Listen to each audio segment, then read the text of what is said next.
Fish curry వండాలంటే నీ తర్వాతే. చాలా బాగుండు.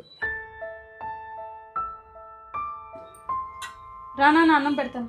సరేమ్మా. చాలు.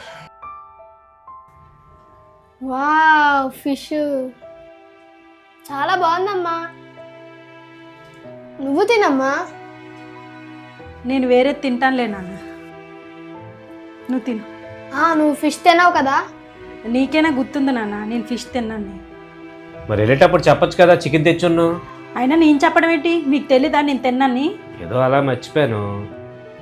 నేను వండాను కదా, మీరు తిన్నారు కదా, నేను తినకపోయినా మీకు అనవసరం. ఇదే నీతో వచ్చింది. అయినా చిన్న చిన్న విషయాలకు ఎందుకు అంత పెద్ద రాద్ధాంతం చేస్తావు? నేను తిండి కోసం రాద్ధాంతం చేసేదాన్ని కాదు బాబు.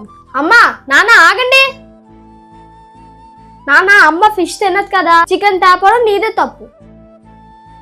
అమ్మా, నాన్న ఏదో మర్చిపోయారు, నువ్వు గుర్తు చేయాలి కదా. నీది కూడా తప్పే, కాబట్టి ఇద్దరిది తప్పే. నాన్న, అమ్మకి ఫేవరెట్ అయిన కర్రీ తెచ్చే. ఓకే అండి, అన్నం పెట్టుకో. 5 నిమిషాల్లో చికెన్ కర్రీ తీసుకొస్తాను. కొన్నిసార్లు పిల్లలు చెప్పే మాటలు ఎంతో హుందాగా ఉంటాయి కదా.